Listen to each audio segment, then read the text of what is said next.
너무나 잘 오셨습니다. 오늘부터 저희가 이제 마가복음을 12주 동안 진행을 할 텐데요. 그 첫 번째 시간이 오늘 바로 이 시간입니다. 마가복음 1장 1절부터 13절을 저희가 가지고 준비를 할 텐데요. 먼저 이 시간을 갖기 전에 제가 여러분들에게 질문을 하나 먼저 하려고 하겠습니다. 여기 앞에 있는 여는 질문인데요. 살다 보면 많은 사람들을 또 만나고 또 관계를 갖게 됩니다. 근데 그러다 보면은 첫인상이 참 뭐랄까 사람과 관계에 있어서 굉장히 중요하다고 저는 생각을 하는데, 혹시 첫인상 하면은 생각나는 게 있으십니까? 사건 같은 것들, 첫인상. 저는 사실 저번 주에 저희가 처음 만났고, 그리고 또 교회에서도 관계를 가졌으면 또 알 수도 있지만 또 모를 수도 있는데, 딱 사람을 말하지 않고 첫인상 하는 그런 게 있지 않습니까? 첫인상을 좋게 할 수도 있고 또 나쁘게 할 수도 있는 여러 가지 사건, 첫 만남, 그런 이벤트들이 있을 것 같은데, 오늘 저희가 이제 마가복음을 첫 시작을 합니다. 그래서 마가복음 제가 맨날 마태, 마가, 누가, 요한 하면서 사실 굉장히 많이 읽었을 수 있고 또 굉장히 자주 접할 수 있지만, 막상 또 이렇게 하려고 하면은 이렇게 소개하기가 마가복음을 어떻게 하지? 어떻게 설명할 수 있지? 라고 하는 그런 막연한 그런 것들이 있을 텐데, 첫인상 하는 것들, 첫인상이라고 하는 것이 우리가 어떤지 이따가 한번 또 나눠보았으면 좋겠습니다. 혹시, 그리고 두 번째 질문인데요. 소설이나 영화 가운데서 가장 인상적인 첫인상이나 첫 장면들이 있으시다면 혹시 한번 말씀해 주실 수 있으십니까? 혹시 생각나는 것들이 있으십니까? 소설이나 때로는 드라마일 수도 있고요, 또 영화일 수도 있고요, 첫 장면, 굉장히 떠오르는 첫 장면이 있으십니까?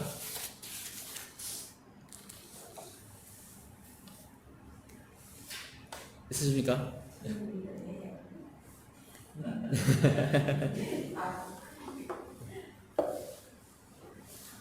저도 한번 떠올려 봤는데요. 제가 최근 아니구나, 조금 전에 있었던 영화였던 것 같은데, 잘 준비해봤다 제목이 갑자기 생각이 안 나네요. 시작할 때 약간 영화 시작 전에 약간 인트로 시작 부분에다가 영화의 결말을 미리 다 담아놨었던, 영화 제목 기억이 안 나는 그런 영화가 있었습니다. 그래서 어떻게 이 스토리를 풀어나갈까라고 생각을 했었었는데, 그게 갑자기 영화 끝까지 보다 보니까 이래서 이 감독이 이 영화를 이렇게 시작 부분에 끝장면을 넣어놨구나 라고 생각이 났었던 그런 되게 인상적이었던 그런 영화. 죄송해요, 제가 영화 제목이 기억이 나면은 알아서 좀 더 소개를 해드렸을 텐데 혹시나 스포일러가 될까봐 자세하게는 설명드리지 않겠습니다. 자, 이제 마가복음 1장 1절부터 13절까지 오늘 저희가 짧고 굵게 한번 살펴볼 텐데요. 옆장을 넘기시면 이제 주님의 길을 준비하는 자라고 되어 있습니다. 그럼 1장부터 1절부터 8절까지인데, 1절에서 이제 마가가 이렇게 말씀을 시작하면서 마가복음의 전체 주제를 이야기를 하고 있습니다. 1절을 한번 같이 읽어볼까요? 1절 말씀입니다. 시작. 하나님의 아들 예수 그리스도의 복음의 시작이라. 아멘. 마가복음의 전체 주제가 바로 하나님의 아들이 예수 그리스도이시고, 예수 그리스도가 곧 복음이라는 것입니다. 그러니까 이 말씀 제일 첫 부분 1장 1절에다가 이게 결론입니다 라고, 이게 주제입니다 라고 딱 씹어놓는 거예요. 그래서 마가복음을 기록했던 마가가 이 사람이 예수님 곁에서, 그러니까 저 멀리서 예수님을 굉장히 이렇게 바라본 사람이 아니라, 정말 한 발짝 멀리 떨어져서 예수님을 무심하게 바라보았던 사람이 아니라, 그냥 예수님 바로 옆에 서서 굉장히 열심히 또 수고하고 헌신했던 사람이었습니다. 마가복음 1장 1절에서 하나님과 또 그의 아들 예수님, 또 예수님의 그리스도의 복음의 시작이다 라고 마가복음을 소개해요. 이것을 놓고 우리가 하나님의 시작, 예수 그리스도의 시작, 그리고 복음의 시작, 이렇게 세 단어로 구분지어서 설명하지 않은 것을 볼 수 있습니다. 하나님의 아들 예수 그리스도의 복음의 시작이다 라고 말하면서 마치 이 세 개의 단어가 한 단어인 것처럼 묶어서 이렇게 같은 선상에 놓고 설명을 하고 있는 마가의 생각을 우리는 알 수 있습니다. 하나님과 또 예수님 그리고 복음, 우리가 복음을 굿뉴스, 좋은 소식이라고도 하잖아요. 이 단어들에 대한 마음을 우리가 각각 생각해 보았으면 좋겠습니다. 이것은 이따가 마지막에 저희가 함께 한 번씩 나눠 보았으면 좋겠어요. 두 번째 보시면 2절과 3절에 마가가 말라기 3장과 또 이사야의 말씀, 이사야 40장 3절의 말씀을 인용을 하는데 이 말씀을 제가 잠시 읽어드릴 테니까 들어보시길 바랍니다. 먼저 말라기 3장 1절 말씀입니다. 만군의 여호와가 이르노라 보라 내가 내 사자를 보내리니 그가 내 앞에서 길을 준비할 것이요 또 너희가 구하는 바 주가 갑자기 그의 성전에 임하시리니 곧 너희가 사모하는 바 언약의 사자가 임하실 것이라. 아멘. 이사야서 40장 3절의 말씀입니다. 외치는 자의 소리여 이르되 너희는 광야에서 여호와의 길을 예비하라. 사막에서 우리 하나님의 대로를 평탄하게 하라. 아멘. 이상 이사야와 말라기서의 말씀이었습니다. 마가복음 1장, 우리가 처음 보았던 1장 2절, 3절과 분명히 겹치는 또 한번 읽어보았던 그런 부분이 있는 것 같습니다. 그런데 2장을 보시면 마가가 이제 이사야의 글이라면서 이사야서만 언급한 그런 이유가 분명히 있지 않겠습니까? 그래서 마치 정말로 말라기서와 이사야서를 인용했는데 마치 이사야서만 인용한 것 같은 그런 생각이 의도가 느껴지는 것 같습니다. 마가가 이 두 구절의 출처를 굳이 이사야서로라고 설명한 것은 이 두 구절이 원래 한 두루마리에 적혀 있었다고 합니다. 그리고 또 두 구절을 인용하면서 더 컸던 대선지자의 대예언자의 이름만 언급했던 것일 수도 있을 것 같습니다. 이사야서와 말라기서가 같은 시대에 써진 책이 아니에요. 굉장히 동떨어져 있는 것 같은데 사실 이 두 구절을 설명하는 그 말은 굉장히 연관성이 있어 보입니다. 또 이 시대 상황을 또 살펴보면 그 당시에 성경 지식을 약간 뽐내려 하는 그런 그 랍비들의 관습이 또 있었다고 합니다. 그래서 예수님 또한 마가복음 12장에서 신명기와 또 레위기의 말씀을 한 번에 인용해서 백성들에게 설명하기도 한 그런 모습을 또 찾아볼 수 있습니다. 2절과 3절 말씀을 이어서 보시면 이사야와 말라기의 예언과 같이 성경의 약속들, 내가 내 사자를 너희들에게 보내겠다, 너희 앞에 보내시겠다 하셨던 그 말씀, 약속의 말씀, 언약의 말씀이 이루어졌습니다. 이 구절이 또 마가복음에서 성경이 실현되고 있다라는 사실을 마치 나레이션처럼, 그러니까 우리가 영화나 볼 때, 책을 볼 때 나레이션처럼 우리들에게 말해주고 있는 유일한 부분입니다. 마가복음의 다른 이 이후에 나온 많은 본문들은 전부 다 예수님을 통해서 말해지고 있었기 때문입니다. 그렇기 때문에 마가복음 1장 2절 3절이 이런 의미가 객관적으로 우리에게 사실을 설명해주고 있는 부분이다 라는 사실을 여러분들 꼭 기억하셨으면 좋겠습니다. 또 3절을 보시면 이제 광야에서 외치는 자, 길이 평탄하게 또 곧게 하는 자, 그리고 듣는 사람들, 그 다음에 따라오는 사람들의 이야기가 나옵니다. 구약의 말씀대로 우리가 그대로 생각을 해본다면 이 말씀은 3절의 말씀을 보라, 하나님이 내 사자 요한 또는 엘리야를 예수 앞에 보내니 요한이 예수님의 길을 예비하라 라고 우리는 생각해 볼 수 있을 것 같습니다. 예수님보다 앞서서 백성들에게 먼저 요한이 보내졌죠. 그리고 백성들을 회개로 이끌고 이제 예수님을 백성들에게 소개하는 것이 요한의 주된 역할이었습니다. 그래서 그는 어떤 방법으로 예수님의 길을 준비했습니까? 9절을 보니까 예수님은 세례 요한에게 요단강에서 세례를 받으셨습니다. 마가는 자기 백성들을 다스리기 위해서 오시는 여호와에 대한 이사야의 묘사에서 그 모습, 아까 이사야서 40장 3절의 말씀과 같이 그 모습을 따온 것입니다. 구약에서 이제 여러 본문들이 이제 하나님을 왕으로 묘사하면서 하나님께서 이제 자기 백성과 또 이 창조하신 세계를 다스리셨던 그날을 예언을 합니다. 그래서 누군가는 요한을 보고 또 엘리야라 하기도 하고 또 메시아라 하기도 하고 그 뒤에 오실 그리스도라고 부르기도 하였으나 정작 요한은 자신은 자기 뒤에 오실 그분의 신발끈조차 묶을 수 없는 낮은 사람이라면서 자기를 낮추었던 것을 확인할 수 있습니다. 우리 7절과 8절의 말씀을 한번 같이 읽어볼까요? 마가복음 1장 7절 8절 말씀입니다. 그가 전파하여 이르되 나보다 능력 많으신 이가 내 뒤에 오시나니 나는 굽혀 그의 신발끈을 풀기도 감당하지 못하겠노라. 나는 너희에게 물로 세례를 베풀었거니와 너희는 너에게 성령으로 세례를 베푸시리라. 아멘.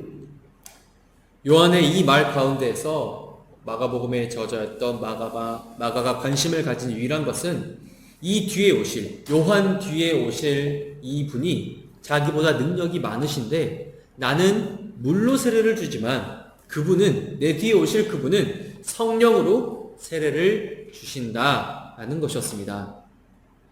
요한이 예수님의 길을 준비하면서 외쳤던 말이 있습니다. 회개하라. 뭐가 가까이 왔습니까? 천국이 가까이 왔다 라고 외치면서 예수님의 길을 준비했죠. 예수님이 오시는 것을 천국이라 표현하였습니다. 그렇게 외치면서 정말 죽음을 다하면서까지 예수님의 길을 준비했고 예수님께 세례를 베풀어 줬던 세례 요한. 많은 사람들이, 정말 많은 사람들이 세례 요한을 따랐는데 자기가 아닌 예수님을 따라라, 예수 하나님의 아들이셨던 예수 그리스도를 따라라 외쳤던 세례 요한의 모습을 기억하면서 우리 삶 속에서 오늘 하루도 요한을 기억하며 살아가시기를 소망합니다. 네 번째를 보시면 마가복음의 첫 장면에서 마가가 아까 말씀드렸던 것처럼 말라기와 또 이사야서를 인용했던 그런 장면이 나오는데, 여러분 말라기서가 예수님께서 오시기 전에 약 400년 전에 기록이 되었다고 합니다. 또 이사야서는 말라기서가 기록되기 전 400년, 그러니까 예수님께서 오시기 전 약 800년 전에 기록이 되었다 해요. 마가는 두 본문을 인용한 것이 이제 마가복음 시작의 알림으로써 예수님께서 이 땅에 오신 것, 그리고 구약에서 하나님의 말씀, 하나님의 약속, 하나님의 언약이 이루어지는 것, 그리고 세례 요한을 마치 엘리야처럼 느껴지게 하는 것이 바로 이러한 이유입니다. 즉 마가는 예수님께서 이 땅에 오신 것이 구약 성경과 관련되어 있는, 이미 구약에서부터 약속해 왔었던 예언들, 약속들이 이루어졌음을 나타내고 예수님이 바로 구약에서 약속된 그 사람임을, 메시아임을 드러내고 싶어 하였습니다. 이것을 오늘의 시대에 놓고 우리가 생각을 해보면 갑자기 어느 날 갑자기 우리가 복음이란 걸 알지 못했을 때 예수라는 사람이 갑자기 나타나서 내가 하는 말이 진리니 내 말을 따르십시오 라고 외쳤다면 우리가 그 사람을 저분이 정말 우리가 기대했던 메시아구나, 천국이구나 라고 받아들일 수 있었겠습니까?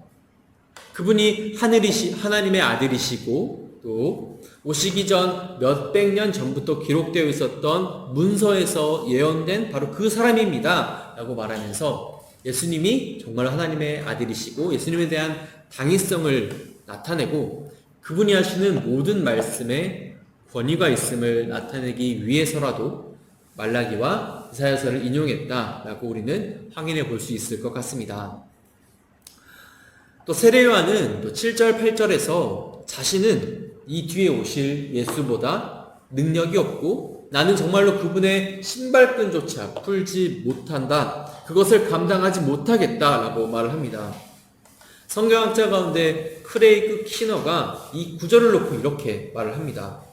제자들은 종이 주인을 섬기는 것처럼 스승을 섬겼다 하지만 주인의 신발을 벗기는 낮고 천한 가장 비천한 허드렛 일만은 하지 않았다라고 말합니다. 종이죠, 종. 지위적으로나 세상적으로나 가장 낮고 정말 천하게 여겨지는 그런 존재들이었습니다. 그러한 종들도 주인의 신발만큼은 건드리지 않았습니다. 신발을 벗기거나 발을 씻길 수 있었지만 신발을 신겨주지는 않았던 것이죠.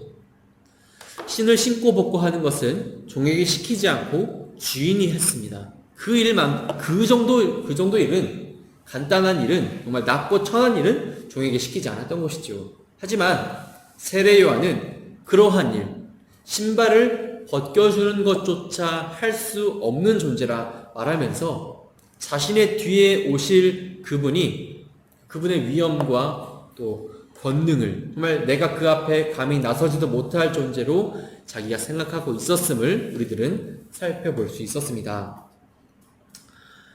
6번 보시면 이처럼 위대한 예수님이 요한에게 세례를 받으러 오신 이유가 무엇이라 생각하십니까? 라고 말하고 있습니다.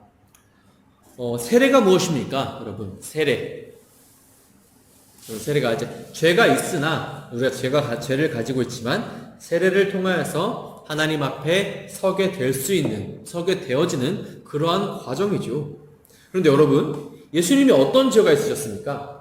방금 제가 세례란 죄가 있는 사람이 세례를 받고 하나님 앞에 서게 된다라고 말씀을 드렸는데 예수님이 어떤 죄가 있으셨습니까?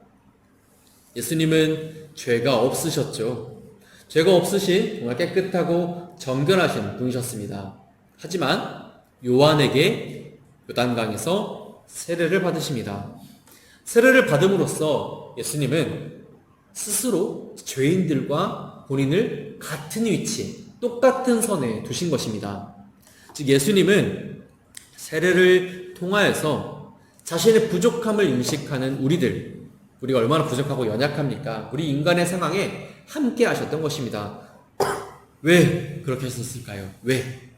바로 우리의 부족함을, 우리의 연약함을 채워주시기 위함이셨던 것입니다. 예수님은 그분의 인생 가운데에서 계속해서 우리들의 부족함을 채워주셨는데 그것의 절정이 무엇이었을까요? 바로 십자가에서의 죽음과 그리고 부활이었습니다. 그래서 히브리서 4장 15절 16절에서 이렇게 설명을 합니다. 우리가 밑에 있는데 한번 같이 읽어보겠습니다. 히브리서 4장 15절 16절입니다. 우리에게 있는 대제사장은 우리의 연약함을 동정하지 못하실 이가 아니요 모든 일에 우리와 똑같이 시험을 받으신 이로되 죄는 없으시니라. 그러므로 우리는 긍휼하심을 받고 때를 따라 돕는 은혜를 얻기 위하여 은혜의 보좌 앞에 담대히 나아갈 것이니라. 아멘. 이렇게 우리와 동참하기를 원하시는 예수님. 이제 우리는 우리의 부족함에 함께 하시는 예수님과 함께 우리가 길을 걸어갈 때마다, 우리가 부족할 때마다 도와주시는 은혜, 돕는 은혜를 힘입어서 우리가 지금 걸어가는 이 길, 신앙의 길을, 예수님의 길을, 더 나아가 왕의 길을 담대하게 걸어 나가는 것입니다. 예수님은 요한에게 요단강에서 세례를 받으셨습니다. 그때 여러분 무슨 일이 일어났습니까? 10절과 11절의 말씀을 우리 같이 함께 읽겠습니다. 곧 물에서 올라오실새 하늘이 갈라짐과 성령이 비둘기같이 자기에게 내려오심을 보시더니 하늘로부터 소리가 나기를 너는 내 사랑하는 아들이라 내가 너를 기뻐하노라 하시니라. 아멘. 어떤 일이 일어납니까? 하늘이 갈라지고 하나님의 성령이 비둘기처럼 내려오셨고 하늘에서 소리가 났습니다. 너는 내 사랑하는 아들이라 내가 너를 보며 기뻐하노라. 이러한 모든 일들은 예수님에 대한 그리고 예수님의 앞으로 대한 사역에 대한 인정이었습니다. 그리고 여러분 이 말씀대로 적혀있는 일들이 우리가 말씀을 너무나 많이 읽어서 알고 있지만 실제로 예수님의 사역 가운데 다 일어나게 되죠. 예수님을 향하여 아들이라 하시기도 하시고 성령이 오시기도 하시고 하늘이 갈라지기도 합니다. 너는 내 아들이다. 내가 너를 기뻐한다. 라는 이 말씀을 들었을 때 여러분 예수님께서 어떤 기분이 드셨을까요? 한번 상상해 보시길 바랍니다. 그리고 곧 있을 질문 시간에 함께 나눠 보았으면 좋겠습니다. 그렇게 요단강에서 세례를 받고 하늘로부터 인정을 받으신 다음 일어난 첫 번째 그 다음 바로 일이 무엇이었습니까? 정말로 모순적이게 성령이 예수님을 광야로 몰아내서 사탄이 예수님에게 시험을 주게 합니다. 예수님의 시험은 정말 철저하게 정말 하나부터 10까지 성령님과 하나님의 주도 아래에서 일어나는 것을 알게 됩니다. 우리가 예수님의 시험에 대해서도 한번 다루기는 하겠으나 예수님께서 시험을 받으셨던 장소가 어디였습니까? 바로 광야였죠. 광야. 사탄에게 시험을 받으시면서 밤낮으로 정말 들짐승이 예수님을 위협하였을 것이다 라고 우리들은 상상해 볼 수 있을 것 같습니다. 그런데 예수님은 들짐승 사이에서도 안전하셨죠. 그 어디에도 예수님을 공격했다라는 말이 나오지 않습니다. 오히려 13절 말씀을 보시면 들짐승과 함께 계셨다라고 하신 것을 보니 하나님께서 예수님을 보호하셨고 또 예수님과 함께 하셨음을 우리가 알 수 있는 부분이었습니다. 우리가 마지막 질문은 제가 함께 읽겠는데요. 그리고 잠시 생각을 해 보았으면 좋겠습니다. 그리고 이 질문에 너무 나눌 질문인데 우리가 너무 세세하게 집중해서 보시기보다는 간략하게 보시면서 인상적이었던 내용들을 우리가 함께 살펴보았으면 좋겠습니다. 먼저 질문을 함께 읽겠습니다. 오늘 본문에는 예수님이 본격적인 공생의 사역을 시작하시기 전의 준비 과정이 기록되어 있습니다. 이 준비 과정에 등장하는 인물들, 즉 하나님과 세례 요한 그리고 예수님은 각각 어떤 식으로 예수님의 길을 준비했습니까?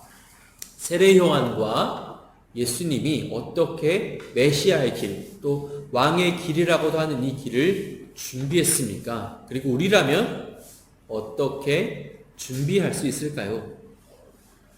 오늘 우리가 이렇게 1절에서 13절의 말씀을 보면서 어찌됐든 오리엔테이션은 저번 주에 했지만 예수님의 전체 사역에 대한 어찌 보면 마가복음에 대한 오리엔테이션을 할 수 있는 오늘 이 시간이 예수님의 길을 걸어가면서 복음의 시작을 알리면서 하나님의 말씀과 또 예수 그리스도 그의 복음을 살펴보면서 우리가 어떤 마음을 가져야 하는지 살펴보는 시간을 가졌습니다.